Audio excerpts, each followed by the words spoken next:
प्रतिमा recording studio Sheikhpura.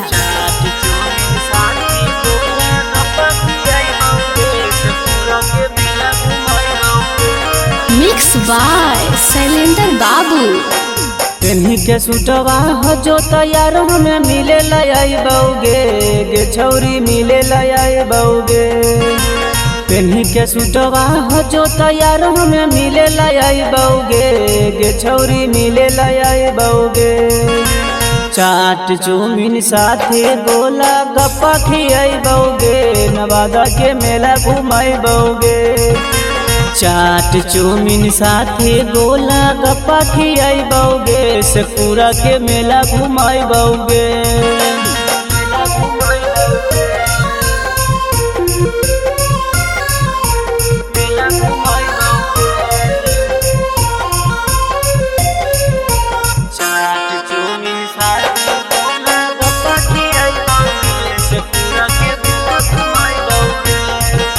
माँ प्रतिमा recording studio Sheikhpura.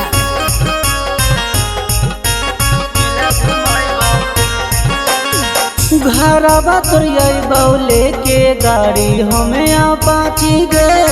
मेलावा में झुलुआ झुलाई बउ छौरी तारा माची गे। घरवा तोरियाई बउले के गाड़ी हमें अपाची गे। मेलावा में झुलुआ झुलाई बउ छौरी तारा माची गे।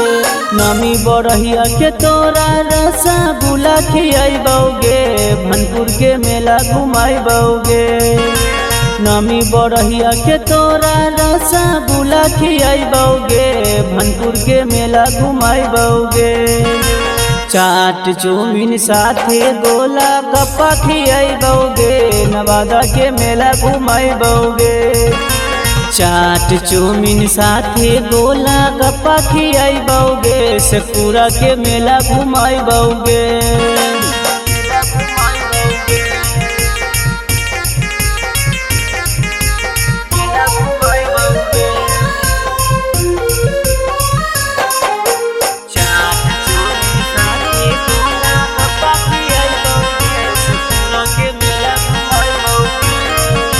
मिक्स बाय शैलेंद्र बाबू।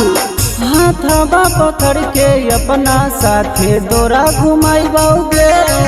दुर्गा मैया के छौरी दर्शन कराई बउगे। हाथवा पकड़ के अपना साथे दोरा घुमाई बउगे। दुर्गा मैया के छौरी दर्शन कराई बउगे। घंटी पे कर विश्वास तोरा गोलू से मिलाई बउगे गे छौरी मेला घुमाई बउगे। घंटी पे कर विश्वास तोरा गोलू से मिलाई बउगे गे छौरी मेला घुमाई बउगे।